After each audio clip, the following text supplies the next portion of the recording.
One. Hello, we're here at Geeking Out. We have my two co-hosts with me, Uncle Tony. And the Sleaze is back, finally. He's Skyping in. Look at that. Look at that technology. Oh, shit. Nice to have you back. Oh, snap. It's almost like you're here in the room with us. He is.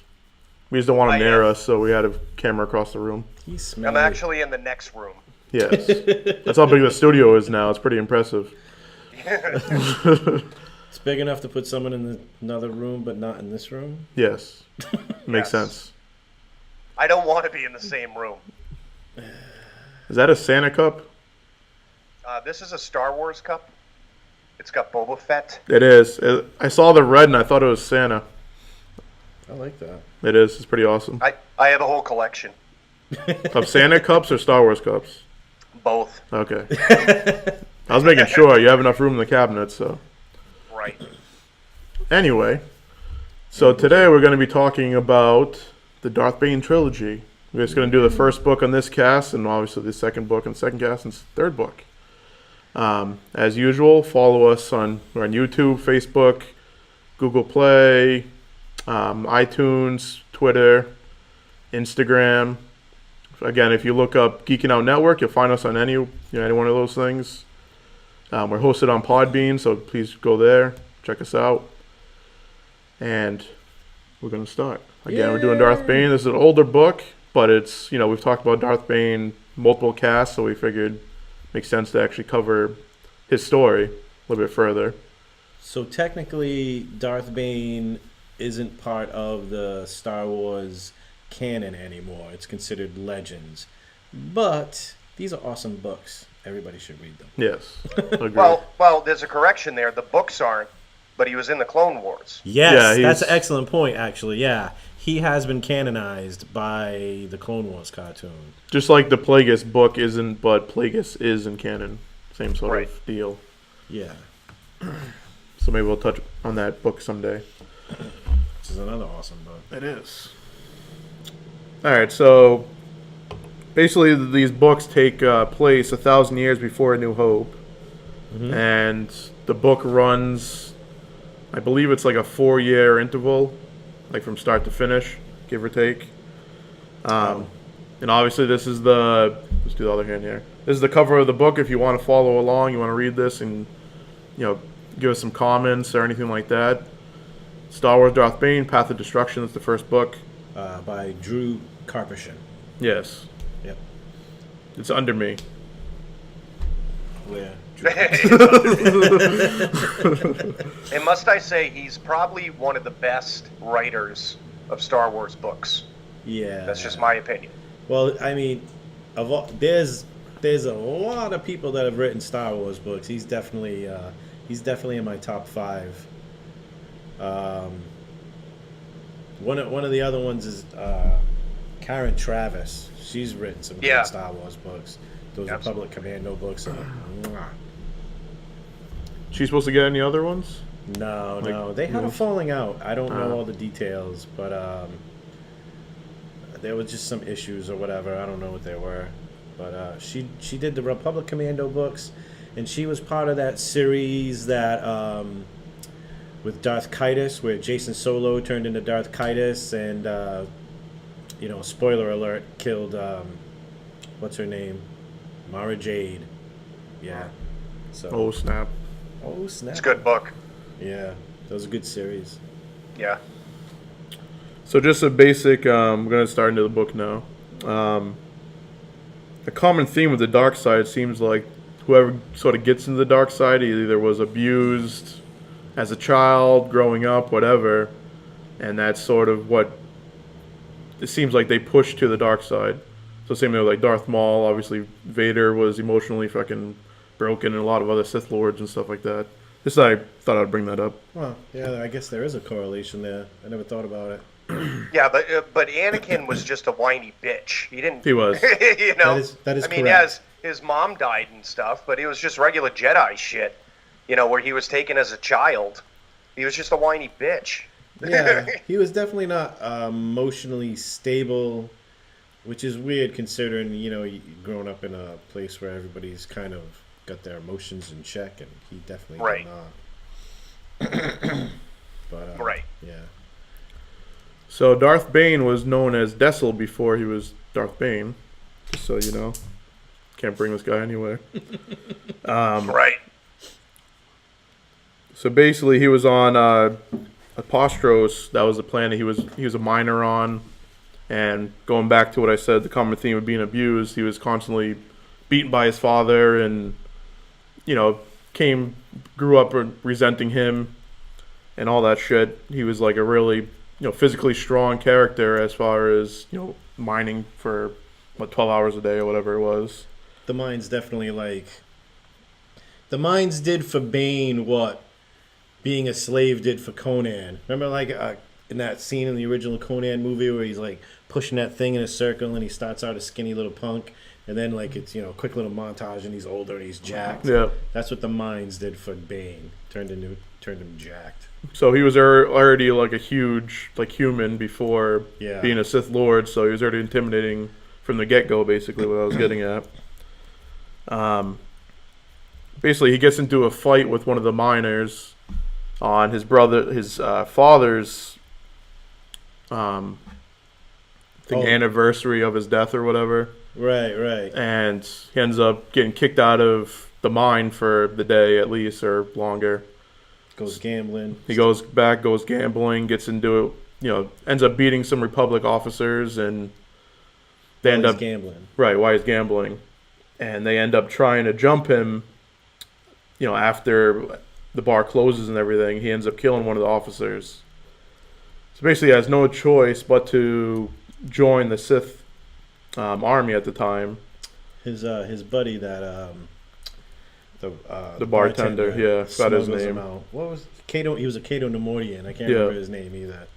He smuggles. But he had some connection with the Sith army, so he got him out off the planet, and that was essentially his only choice, or get probably executed for killing a Republic officer, because the planet he was on was, in league with the Republic for the metals and stuff they were mining for their ships and shit like that. They were mining Catorsis, which the Republic was using for the hulls of their ships, the battleships that they were using to. And armor too, right? They were trying to get into armor as well. Yeah, exactly. What'd you say, Catorsis? Catorsis, yeah. Yep. Oh. Yeah, I've never heard of that. You never heard of that? I probably have, but like right now, for some reason, it was comical. It's a kind of metal that they'd weave in Legends. The race called the Chani, they would take that metal and weave it into sort of like carbon fiber that we know of. Yeah, they made vibro swords out of it, which were able to withstand. When you fight with Catorsis and it hits a lightsaber, it kind of short circuits the lightsaber and it turns it off. Yeah. Actually, that happened in the book we were just listening to the last podcast, Alliances. Yep. Which we didn't mention, but now we did, so. Yeah. So he ends up going up the ranks, becomes a sergeant in like a sort of like a specialized group called the Gloomwalkers. Mm-hmm. And he's, throughout his career as an army sergeant, he does all these things that people are, mesmerized with because he has the Force, and no one really knows how he gets them out of all these situations that seem like dire situations, but he does.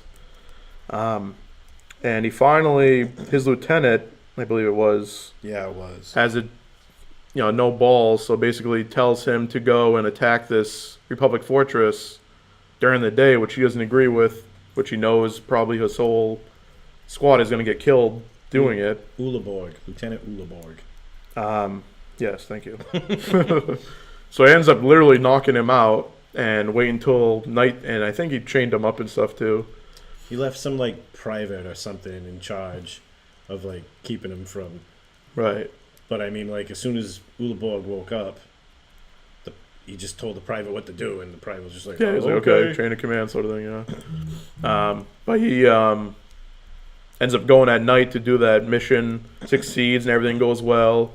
And even in that fight, there's some, I don't know, I think it was 10 to 12 Republic troops on top of this roof, and they really couldn't advance without taking those guys out. This part was awesome. And he ended up grabbing a sniper rifle and just like one shot in every single one of them. And everyone's like, holy shit, what is going on? Yeah. And after that battle, he ended up getting what he thought was going to be court-martialed and probably killed. And a Sith Lord picked him up and obviously felt the Force in him. So he ended up bringing him back to Korriban to get trained as a Sith Lord instead of getting executed. That Sith Lord was Copex. Yep, Lord Copex. And he's Copex. he's the right-hand man of Lord Khan, who is the leader of the Brotherhood of Darkness. Yep. Which is arguably one of the cheesiest names for an army ever. I was going to bring that up and then bring up the Jedi group name, which we will now since it's sort of... The Army of Light is the same thing. It's like... Arguably the other cheesiest name for a group of soldiers ever. It's like That's why when I was first reading this book, I was like, there were good parts in the beginning, but then like when they started throwing those fucking names around, I was just, this is getting cringy. I was so happy with what happened to both. So You know? Right. So in Drew Karpyshyn's defense, that stuff was a lot. That stuff was written before he wrote these books. Right. A lot of this book is not rehashed, but is a collection of the history that already existed for Bane. And he took a lot of He it. fleshed it out, sort of thing. Yeah, exactly. That's a perfect way to put it. He fleshed it out. He put it all together. He, coalesced it into something good. But the other two books are all him. This one was you can tell too. Yeah. But I mean, like, just in Drew Karpyshyn's defense, he didn't make up those cheesy names. And at this time, there was like, probably 1,000 or more Sith Lords. And basically, when you became a Sith Lord, or you went to the Sith Academy, you chose your own name. And this is when he chooses Lord Bane. Actually, he was just Bane, I guess, at this time. And the story behind that is because his father pretty much calls him the bane of his existence, so it sort of went through there. And even Darth Bane sounds sort of cool, but even that name is sort of weak, at least to me. And some people agree, some people disagree or whatever, but... When he chose his name, what was that? What was the leader? Cordis? I think he chose his name in front of Cordis, the leader of the Academy, and he dubbed him Bane of the Sith. He called him Bane of the Sith. And I remember listening to the book for like whatever the fourth or fifth time, thinking that's almost literal. Yes. Well, the leader of the Academy didn't get along with the guy who brought him to the Academy. Right, Copex. Copex. So he, right from the get-go was like, this guy's good. He's here for nothing. I don't want this guy here.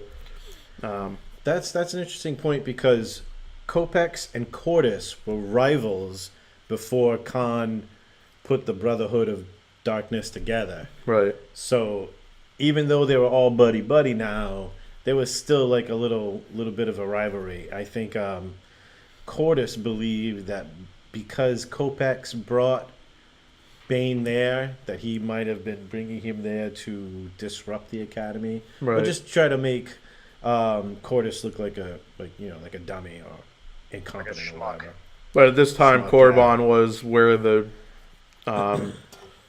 highest amount of Force potential people went, basically. Oh, you mean so like, it was like the highest class or whatever you want to say. There were like 3 different academies, right? One was on Dathomir, one was on Umbaran? Yeah, I think Dathomir was the assassins, right? One of them was. One was like... One was assassin. Trained assassins. This one was like the highest echelon of Force users, and then... These were actually Sith Lords. Right, they were training to be Sith Lords. The other ones would be the equivalent of what Palpatine would have used as like his hands.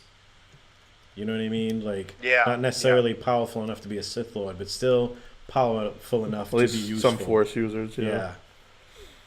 So it's just like the military. They have different schools for like different branches. Right. Yeah, some people are going to be in the infantry. Some of those people in the infantry are going to get moved over to special forces or rangers or whatever. Right. Which was the Sith Lords would have been, I would guess, special forces or whatever. Yeah, they're like the Green Berets of the Sith. Yeah. No, it's ranking. It's just like the Jedis with their, the counselor and all that stuff. Mm-hmm. The thing is, like, whoever's getting trained on what was it, Dathomir or the other planet, those guys are never going to attain the rank of Sith Lord. They're just not powerful enough. It's just never going to happen. No, they were built to be assassins, basically. It seemed like they were pushing that agenda. Like they were ridiculous in the Force to not be seen and be in the shadows and all that sort of stuff, but they weren't strong enough to be Sith Lords. Right. So basically, get back into the book. Well, I guess this all has to do with the book, but Bane is the only one in the school that's going through the old Sith archives and stuff like that. So he's learning like at a more rapid pace than a lot of the other students, even though he's been there a short amount of time. And learning stuff that they're not because they're neglecting it, like you said. And this is when he first sort of gets the hint that the Brotherhood isn't the right way of the Sith sort of thing. Like he does not obviously make the rule too yet or anything like that, but he's starting to like second guess their teachings at this early stage. So basically he goes in, trains, lightsaber combat, all that stuff, and he ends up challenging another student called Farhag, I believe his name was. Yeah, something like that. And basically the way the challenges work after the usual lightsaber training and all that stuff, a student will step in the middle of the ring and challenge someone, and then whenever it's clear that X student wins, they're supposed to yield. And instead of yielding, he ends up fucking killing him. So when he does that, and also when he realizes that he ended up killing his father with the Force, he sort of loses his connection to the Force. This dude that he killed earlier in the book, that dude beat him though in a fight. And then during the rematch, when he killed that guy, that's when he started having those visions about his dad and whatnot. And that guy beat him pretty bad too. You thinking about him or Sirach? Sirach was the Zabrak. So I don't think Sirach. Oh, I might be getting confused. Because the first guy, I don't think they fought before. I think he just wanted to challenge someone just to show that he was strong, basically. You're right. I am confusing that. I am confusing those two fights. You're right. So basically, after he killed him, even though like the Sith like want you to calm down, the Masters and everything were like wanted to train him even more because the Sith way is not to fucking show mercy and all this shit. It's sort of like a test for the recruits to see if they're willing to go the extra thing, even though your so-called master or lord says not to. I mean, and that kind of fits with the philosophy. Like, the Sith want you to obey, but at the same time, part of their philosophy is to break the chains of obedience and whatnot. Right. So it's like there's a weird, like a dichotomy there? Like they're telling you one thing, but they don't really want you to do that thing. They want you to go beyond that. Through victory, the chains are broken, right? That's what correct. So basically, the other students are sort of noticing that he's losing connection.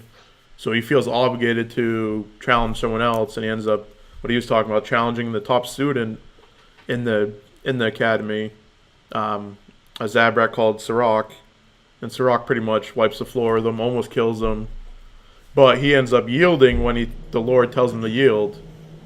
So Sirach doesn't take him. Right, he doesn't end up killing him, obviously. But Bane, the fight you were talking about, Bane just basically like crushed he kills him. Right, he's like, there's no point of this guy living if he's too weak to stop me, sort of thing. All right. So Bane goes through the back to tanks and sort of going and trying to get a connection to the Force, but he can't do it. The Masters at this time sort of just like wash their hands with them and won't give him any special training. So he kind of has like a mental block. Right. It sort of seems like, and it seems like a sort of, going back to his father thing, like he feels guilty for that.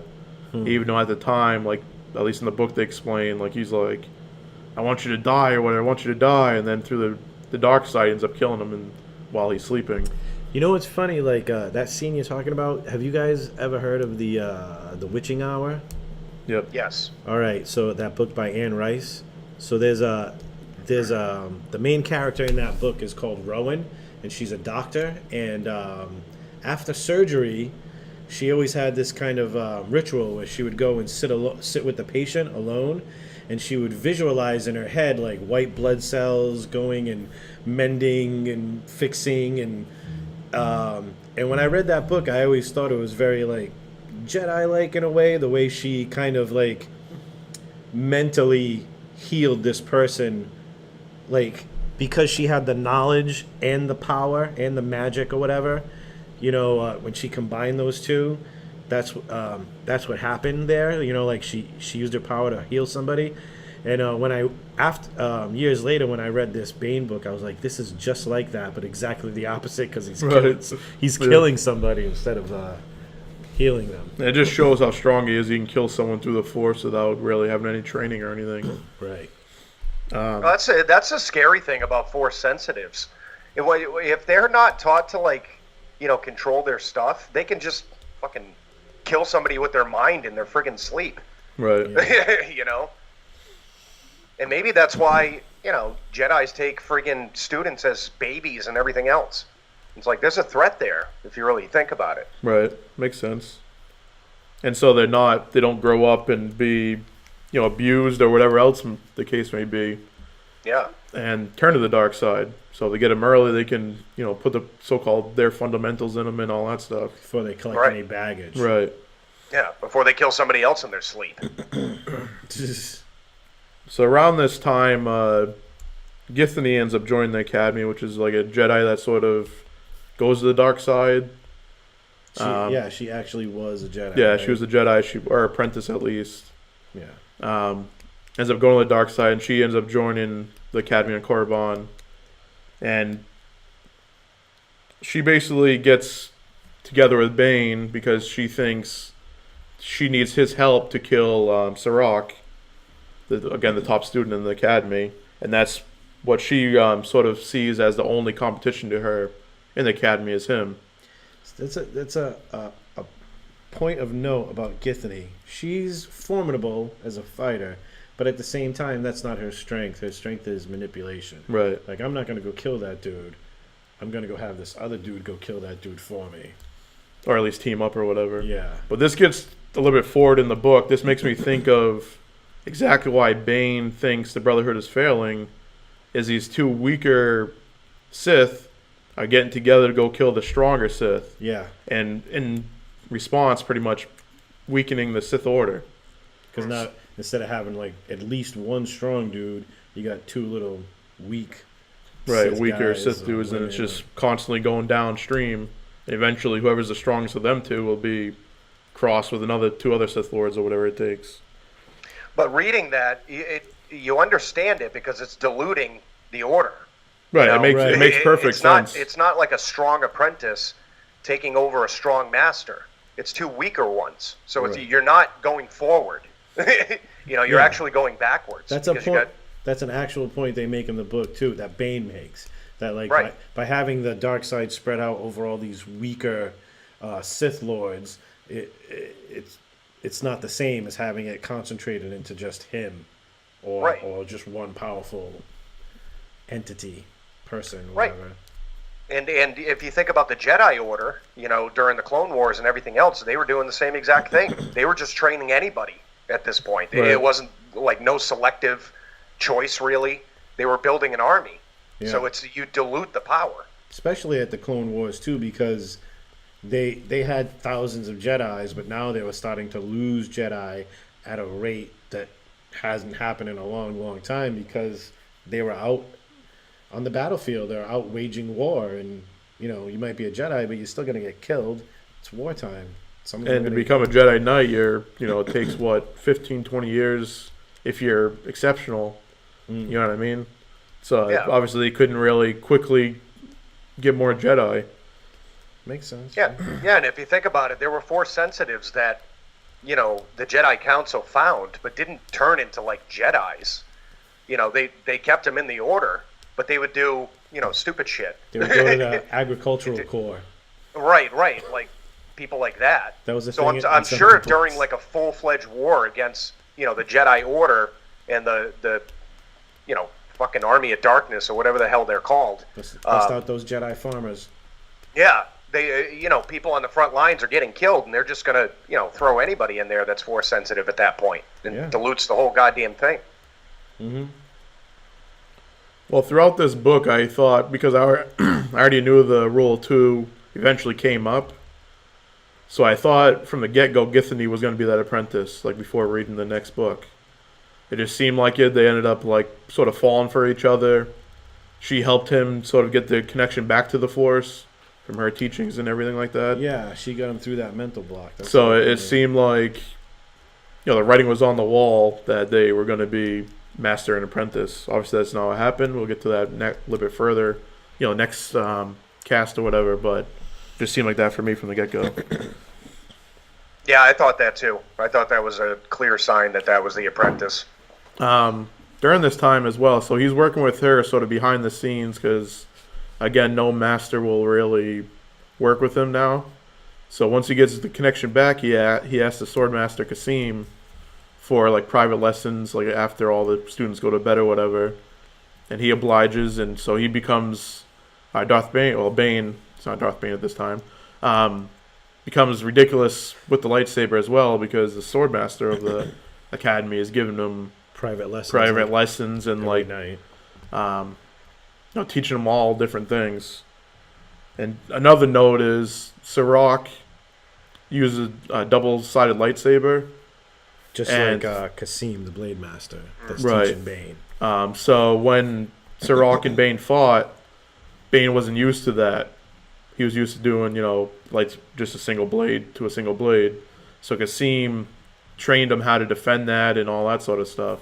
So next time he fought Sirach, he'd be ready. So the point that one of the points that Bane was missing was, it's two blades coming at you, but if you know where one of the blades are, you know where the other one is, right? Yeah, and it makes sense. There's only so much you can do. It makes me double bladed.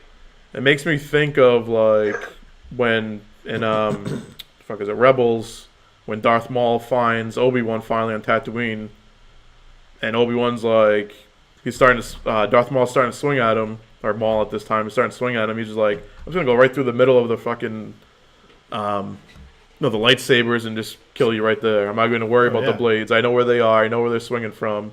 And it was just like so fucking beast. Yeah. But not to get too off fucking topic here. Again. Again. It happens, God damn it. We're geeking out. It's all connected. It is. So after he feels strong, he gets all the lightsaber training, he has his connection back, he's getting at least to his level that he killed that other student or higher. He's like beyond that.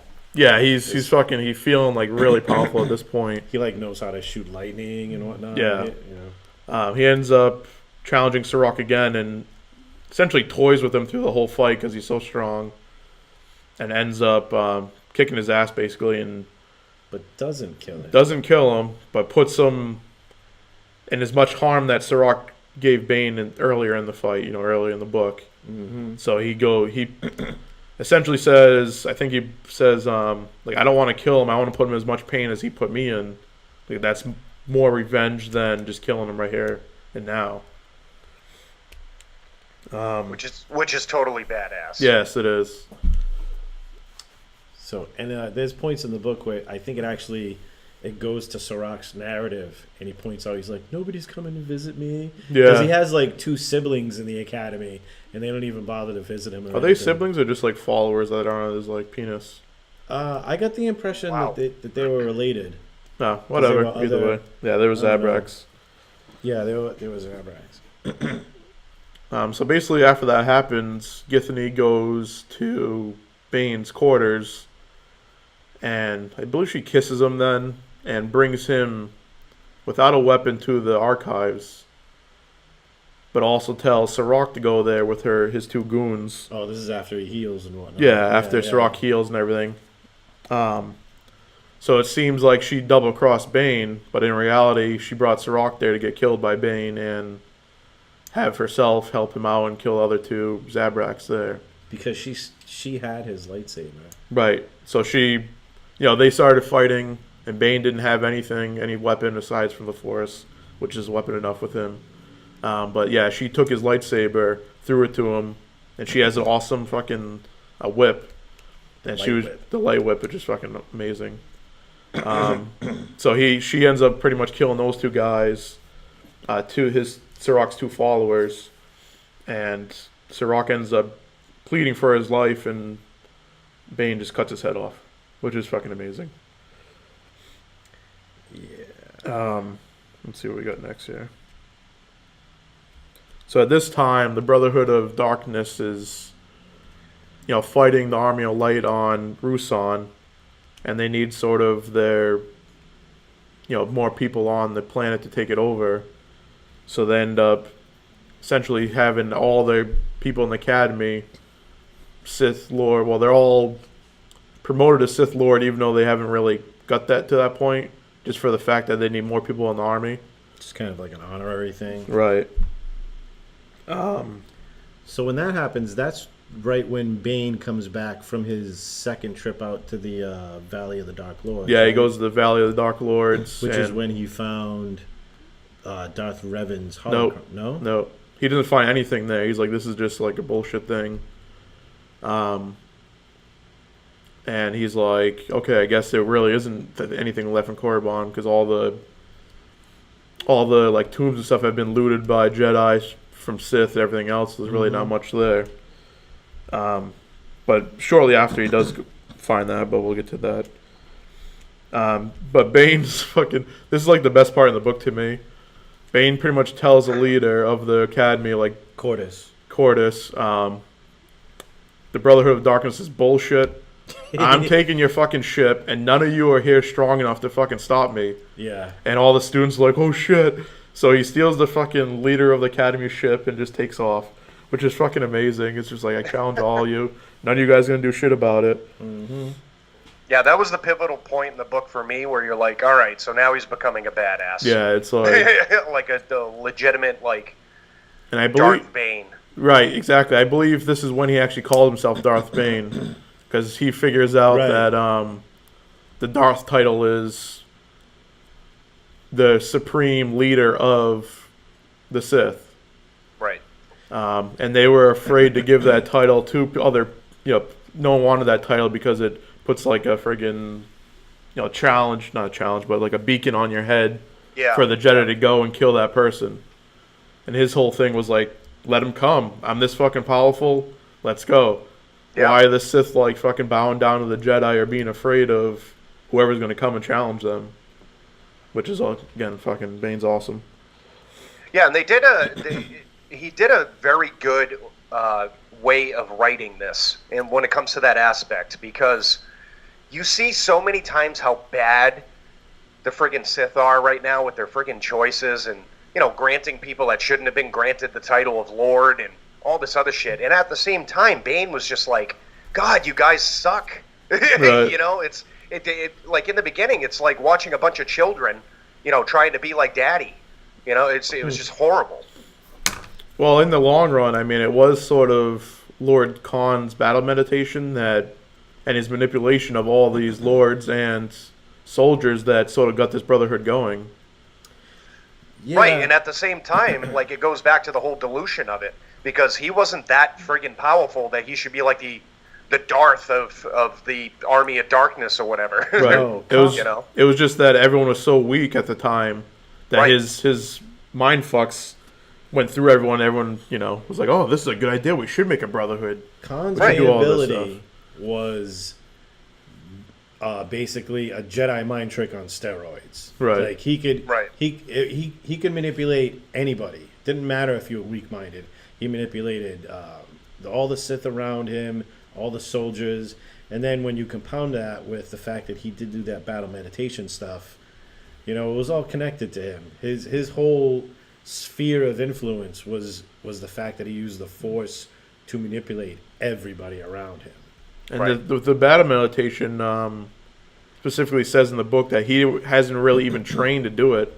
He just naturally that gifted with it.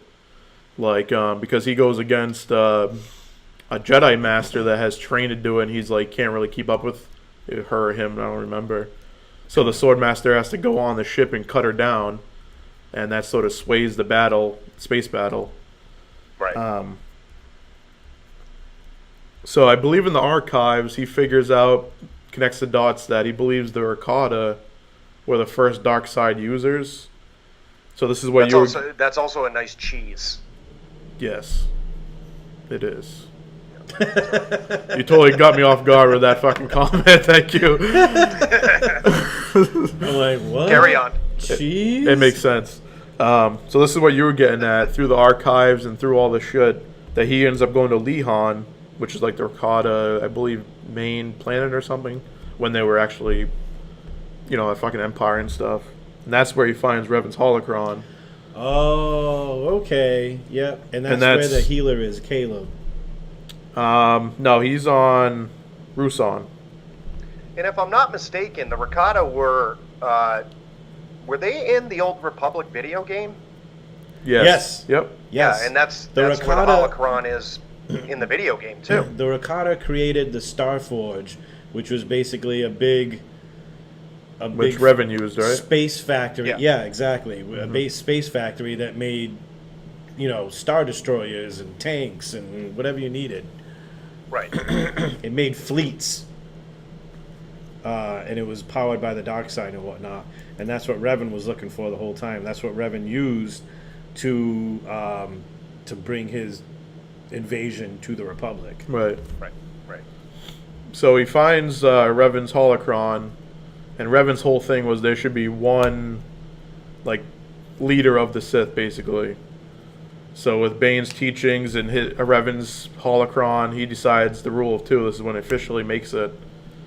And Githany gets a premonition that Bane's going to be pretty much kill all the people in the Brotherhood of Darkness. So Lord Khan decides to send Kasim, the Swordmaster, to go kill him on Lihan, or however you say that planet's name. And at this time, the Swordmaster is sort of losing the fight, lightsaber to lightsaber, because he's using the double-sided.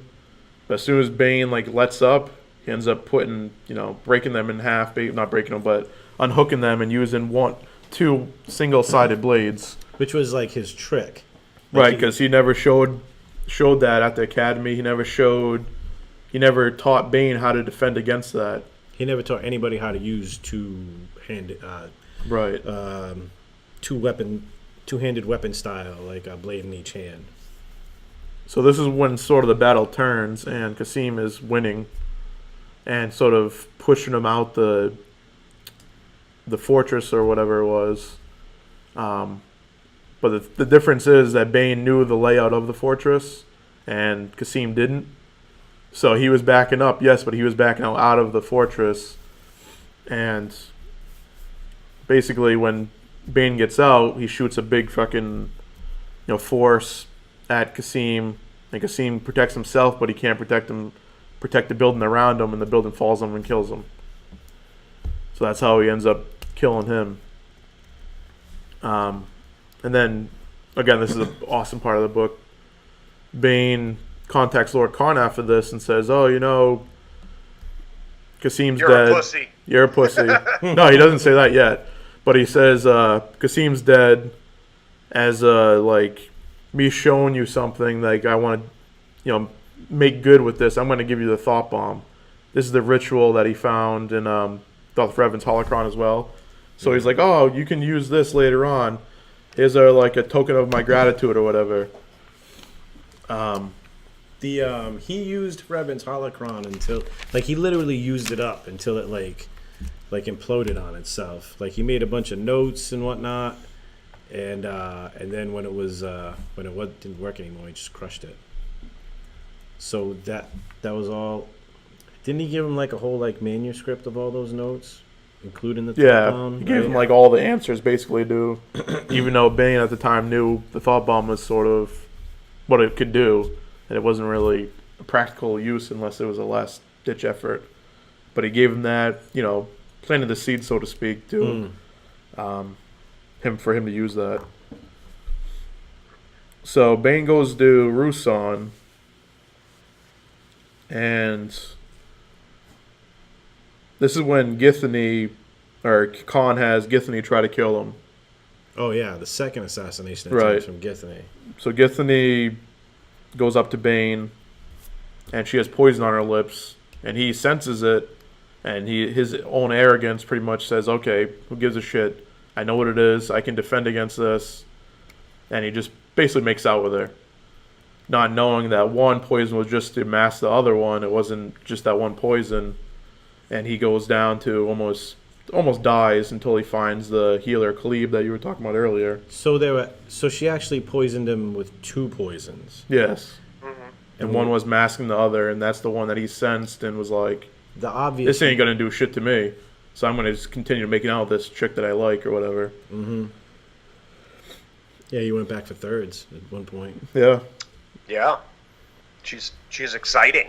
So Khalib is like a force-using healer, and he basically said, I'm not healing you. I'm not picking sides, Sith or, light side or whatever you want to say.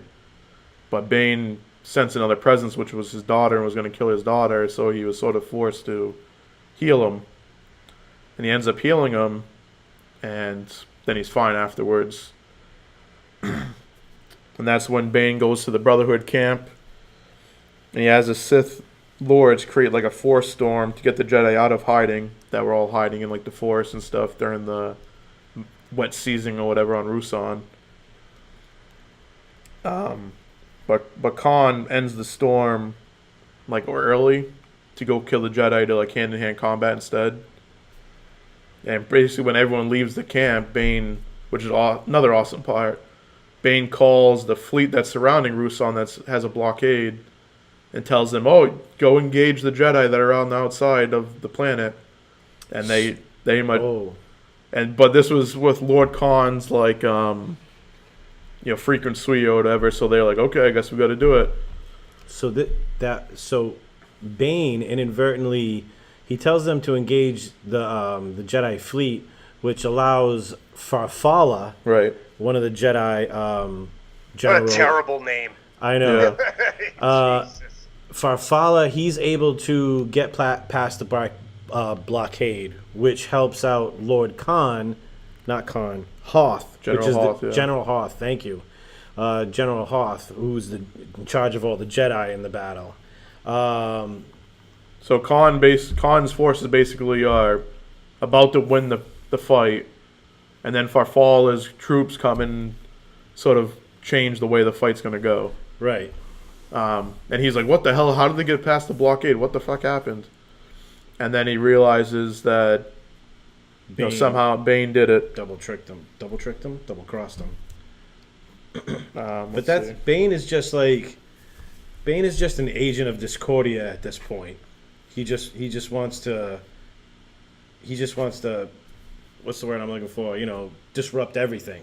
Yeah, he already has the rule of 2 going. He basically says, okay, I got to kill fucking all the Sith somehow, some way. And he's kind of hoping that like his apprentice will be Githany. Right. Still at this Yeah, point. he's still having that thought. Like, even though she tried to poison him, he's like, oh, that's good. That's treachery. That's fucking awesome. That's exactly what the Sith need to do. He's like, that's hot. Yeah, that's hot, man. She's a piece too, so She's let's exciting. keep it going. Yep. So again, this pushes forward that it seems like she's going to be the apprentice. Basically, Lord Khan and the Sith Lords go into a cave, and Lord Khan thinks like basically the only thing he can do is use his newfound ritual, Thought Bomb, to kill everyone force sensitive on the planet. But because of all the strength of the Sith Lords, they can be protected from it. That's what his thoughts are. He's deluding himself. Right. He's just like, at this time, it seems like he's going a little bit mad. For whatever reason. Like, he's just like going crazy. Like, he's not thinking like his normal self or whatever. At this point in the book, there's been a lot of instances where like Githany and some of the other Sith Lords have been noticing that he's losing his grip. Not just his sanity, but his grip, his control over the whole army. Really. Right. So So there are Githany. Once she realizes what's going on, she starts going through the cave system. Yeah, but I she guess tries to it escape. seems like it's an intricate sort of system, so it's not like one way in, one way out. So she basically gets lost. One of the lords gets out, and he gets killed by the Jedi. Oh, doesn't he fight Hoth? Yeah, he fights, but it's like, I don't know how many, maybe 1,000 against one or whatever the case may be. I thought he did a one-on-one with Hoth at the end. He was like, "Give me a Oh, maybe. a warrior's death kind of vibe."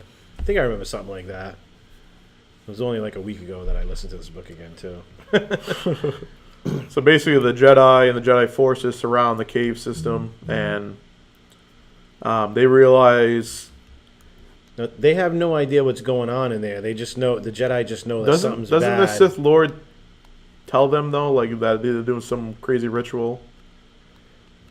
Oh, the guy that Hoth fights. right. Yeah, he He does. tells He them. does tell them something like that. Right. But still, he goes.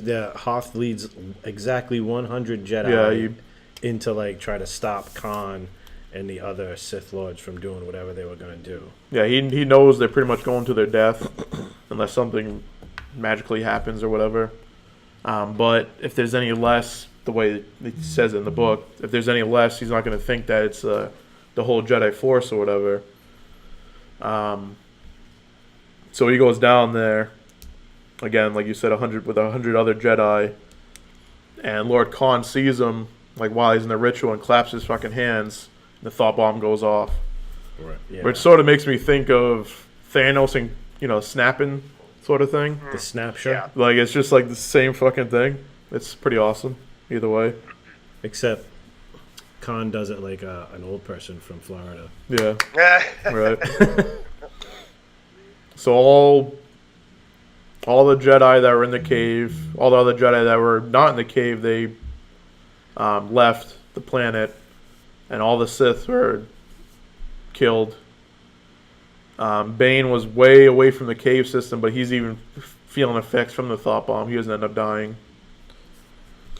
He goes to check it out after the fact, right? Yeah, he sort of runs into a Force-sensitive girl. Named Rain, or her nickname is Rain. Right. So she's like hanging around. Some What are creatures. they called bouncers? Is that what Yeah, they're called? They're like they're some creatures. creatures that are force sensitive as well. Yep. And they can kind of they can project their thoughts into your mind, and they can kind of let you know what they're saying. Right. And feeling. weren't they tainted by the dark side and they kept on attacking the Jedi forces and stuff? Yeah. Oh, that's Yeah. so what happens is exactly what you said, right? But I was thinking about this on the way here too, because I thought this was messed up. So the Jedi, because the bouncers started tweaking out from all the negativity going around, they started attacking people, which is totally counter to how they are usually. They're usually very empathetic. So because the bouncers started tweaking out, the Jedi sent soldiers and whatnot, or other Jedi, to kill the bouncers. Yeah, they were Right? basically killed on sight. Because they've all got force rabies now or something, right? Right. So, but my thing is, the thing that bothers me most about this, and it's a testament to where the Jedi are, is that a Jedi in his right state of mind wouldn't have been like, oh, these creatures have turned bad from a thing that we've kind of caused. Let's just go eradicate them so they stop Right. doing that bad thing. Really, the Jedi should have went out there and been like, did some kind of force trance and tried to heal these things. They totally went at it the wrong way. I mean, you Well, see, that's why this book is so good to me, because they're showing like the disorder in the Jedi Order as well. Yeah. This both sides are just ran like shit. well, You know? both sides are very desperate to win the fight, basically. Right. So they're doing Where whatever they're it making bad takes. decisions. Right, and I'm not saying that as a dig to the writer. I think it's exactly what you guys are Yeah.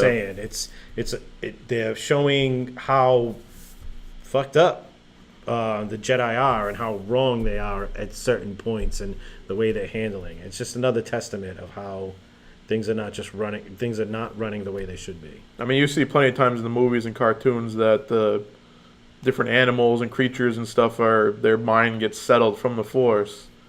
You know, Ezra does it 1,000 times. Anakin does it in the Clone Wars movie. Obi-Wan does it, etc. I mean, it's definitely an option. They just decided the easy way just to go out and fucking kill him. Well, they're almost becoming like their enemy at that point. Right. You know, Agreed. if you're just going out and doing a genocide, I mean, you're becoming your enemy. Yeah. So this was all a backdrop to get to my point, basically, so this chick, Rain, this little girl, was hanging out with this bouncer that was, you know, they were communicating through the Force. And the Jedi, it was 2 Jedi ran up, pretty much ran into them. And they're like, oh shit, this bouncer that's been attacking us forever is here, let's kill it. Not Rain's bouncer, though, just bouncers in general. Right. So they just, you know, blanket statement sort of thing. If any bouncer we see, we kill it. And they killed the bouncer, and Rain goes crazy and ends up breaking both their necks. And she's just a little Badass. girl. Right. So at this time, Bane sort of walks up and is like, oh, what happened? And she explains it, and he senses her power in the Force, and this is sort of when it seems like she's going to become his apprentice. It wasn't official yet. But it obviously was a He definitely recognized her continuation. potential, and he was like, Yeah, we'll see what happens. But I think that was pretty much the end of the book. There's one point where Bane confronts Cordis, the leader of the Academy. All right, that's before Before all this stuff, and I thought, I just like the fact that he did that, and then like, you know, like he was the leader of the Academy. He just basically, he didn't even really give him like an honorable death. He just kind of like, whatever you know what I mean? Like, right. he Yeah, just, the guy was like kneeling down to him, like, okay, you're my master or whatever. I'll follow you, because he knew how strong he was. And he's like, I don't give a shit, you're weak. And just crushed him, basically. Yeah. But I mean, like, he did not give him an honorable death. But my point is, he didn't deserve one. No. From Bane's perspective, you know? So. Well, the whole book, he was shitting on Bane and not thinking he was worth anything and stuff like that. So it's like. And even at towards the end there, like, he gave him that curved hilt lightsaber and whatnot. No. Kasim gave him the lightsaber. It was his master's. But then Cordis gave him the crystal, the special crystal. That's right. Right. But Kasim, the Blade Master, gave him the lightsaber because Bane earned it, or he felt that he deserved it. Right. Cordis gave him that special crystal because he was starting to fear Bane. He was trying to lick his balls. Basically. Yeah. That's the difference. So usually with book reviews, I believe we decided on geeking out points as far as rank. But for this one in particular, we're going to do dark side points because it's Darth Bane. And he's started the, you know, I guess The rule of two. the rule of two, and Yeah. No, he basically started the Sith order Right. the way you see it now. You know. Oh, so before you do that, before you get into that, so he has Rain, or now she's going by her real name, Xana. And, you know, basically everybody's dead, all the Jedi dead. He's basically wiped out the Sith Order. And he tells Xana, you're going to be my new apprentice. But you have to get to Onderon. You figure out how to get to Onderon. Was that in the next book though, or is it this book? Does that That's happen the in the next next book. book? I think it's the next book. Yeah. All right, I'm Yeah. sorry. Let's Yeah, not jump I ahead. think it sort of ends when he finds her, and then it's like, Yeah. okay, we're gonna see what happens. Okay. But all right, we'll sorry definitely about that was a preview for next cast, so make We'll sure you preview, listen, Yeah, or watch, or whatever you want to do. we'll get into that more.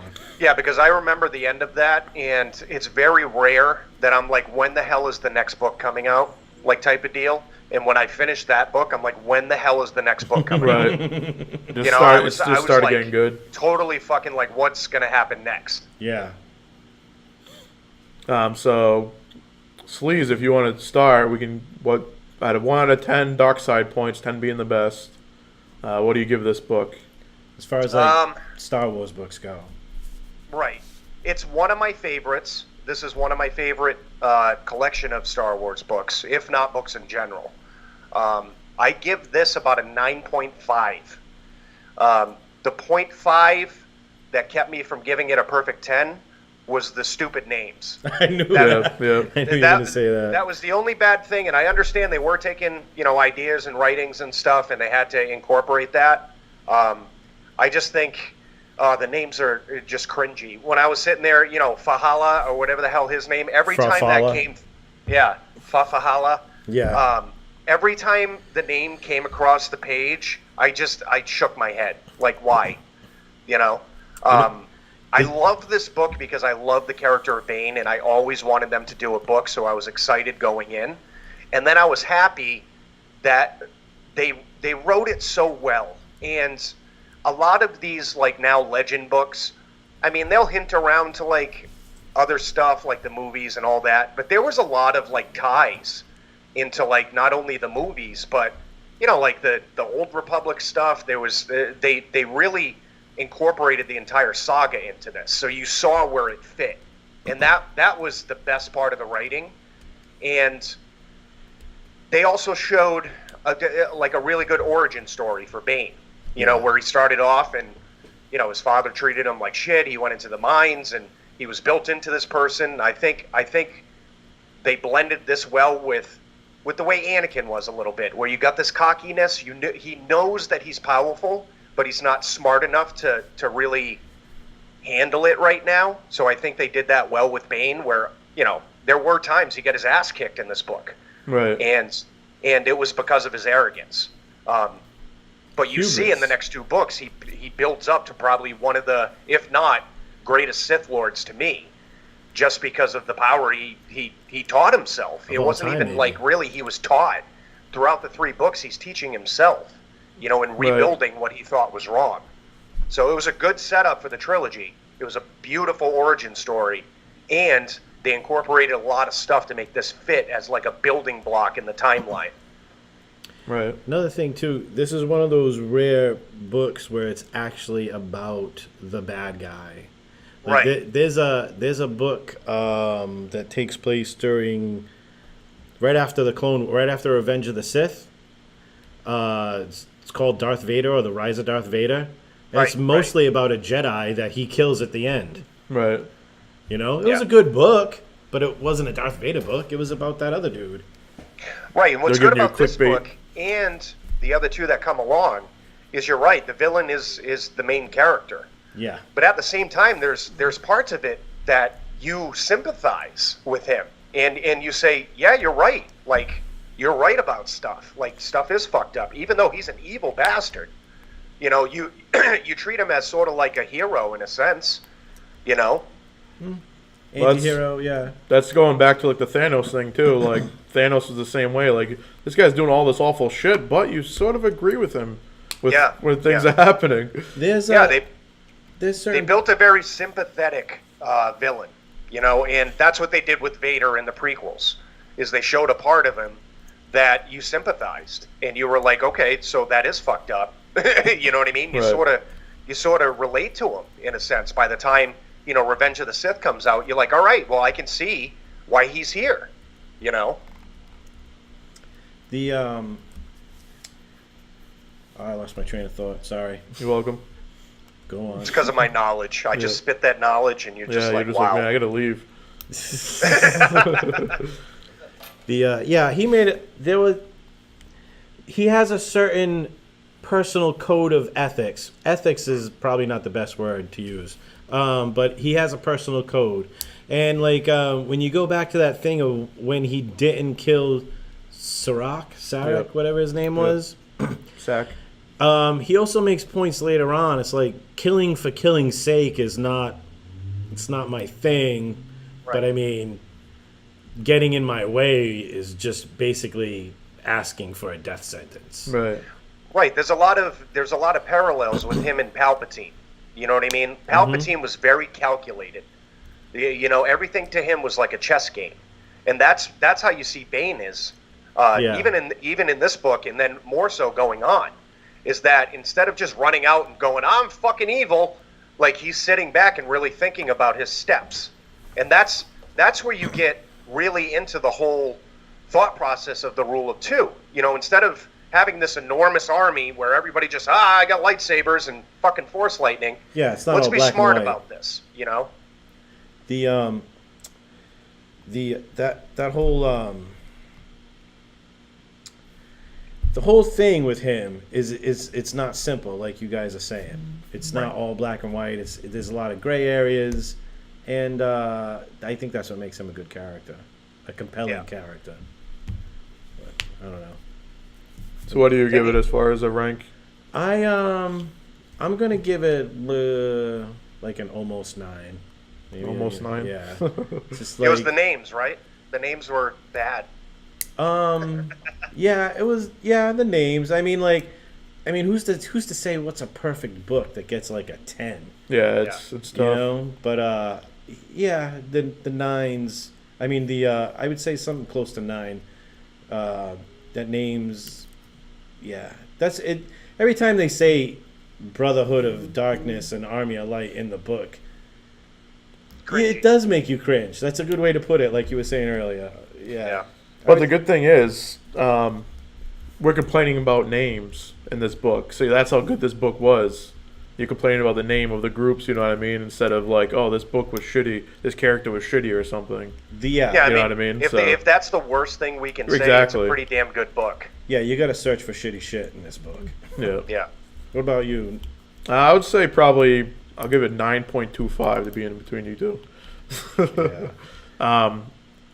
But I'm a little biased as far as just knowing that what his rule of 2 becomes.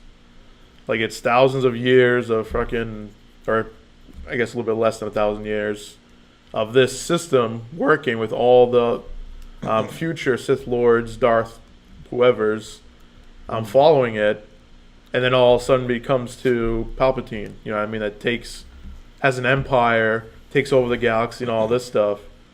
So, like, even in, I'm not sure, I don't think he said it in this book, but in future books, he says this might take forever, might take longer than my lifetime, I don't care, as long as it's going the right way. And because of that, you know, later on, Darth Xana is following him, and then, you know, obviously, future down the line follows it.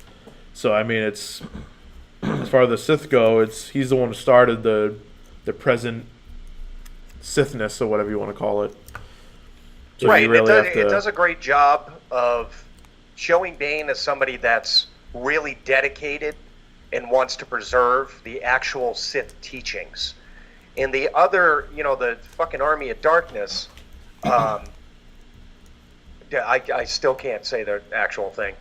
The Army of Darkness I think it's more so that they're forgetting more because they're getting cocky, and at the same time they're deluding themselves. They're more, I guess, selfish. It's as weird as that sounds for a Sith, but they're more selfish as a group, and they're like, well, we know more than the actual Sith teachings. You know what I mean? But at the same time, that thought process is killing them. Well, they got into, not just them, but prior, you know, Sith empires and stuff like that. They got into, like, this is a war, so we need to train people quickly and not sit back and look at the archives and all this stuff and learn and all that stuff. We're not going to build upon what other... Exactly. We're not going to learn on, you know, on top of the other Darths and the other lords before us. We're just going to do our own thing, and we're all, in this particular sense, the Brotherhood, we're all on equal ground and equal level as far as rank, and that's how we're gonna win. So the fact that they shunned all those ancient teachings was part of their downfall. Right. They didn't build their house on the foundation of what the Sith was built on. Right. And Bane, and Bane's whole thought process on the way it should be is you become powerful yourself and you pass on your teachings, but you use your environment around you to get what you want. And that's what Palpatine did. You know, he used the Separatists, he used, you know, the clone army. He didn't have an army of Sith. He used the resources around him to manipulate and, you know. So if you have losses, it's really not a loss to you. You're preserving yourself and you're preserving the Sith. You know what I mean? And that's the process, the mindset that Bane had. right? You know, everything was about preserving the Sith. Right. Bane knew how to play the long game, which is what Palpatine perfected. Right. Exactly. And Bane set the precedent for, like you were saying before, 1,000 years of keeping it together. Steady strength of the Sith getting Yeah. stronger and stronger and passing it down. And his whole thing was, I teach my apprentice everything I know, and then they get stronger than me, they kill me, and then so on and so forth. So eventually, the two, apprentice master are strong enough to take out the Jedi and rule things. Right. Right. And as the generations go on over the course of 1,000 years before A New Hope, the Sith really were staying in the background, and they had that mindset. They were very, I mean, there were some that strayed and had different apprentices and stuff, but the base core of it stayed the same. Where it's like, this might take a while, and every apprentice that we're going to have is going to get more intelligent and stronger. And obviously they did it well, because throughout the actual movies, you're like, oh, the Sith haven't been around forever. In reality, they were just plowing behind the scenes and all this other shit, and just growing. Yep. And one thing that's cool too is, actually that's further in the book, so I'll wait to say that. But I'm just gonna get into like his connections and stuff he makes, but that's in other books, so I'm not gonna bring that up too much. But so overall, we would all recommend everybody to read this. Definitely. This is a great book. If you like Star Wars, you're gonna obviously be somewhat interested in the dark side and how the Rule of Two and all that shit. And this is obviously where it started, so. Definitely. Yeah, it's almost like a Bible for the Sith. Right. Like if you were always like, what's this Rule of Two, and why is there only Vader and Palpatine? This is why. This is what started, basically what took over, the Republic. This was the stepping stone for that. Yeah, this is the catalyst of the downfall of the Jedi and the Republic. Right. Yeah. It started 1,000 years before the movies with Darth Bane. And must I say, if they're starting this new live action show, they really have to consider this as a series. There's 3 books. You can go on for years. You know what I mean? Like this would be an excellent live action show. Ooh. It would be, yeah. Well, the one Jon Favreau, I think he's concentrating on Mandalorians. Yeah, it's about 4 years after Return of the Jedi, from what they're saying. Oh.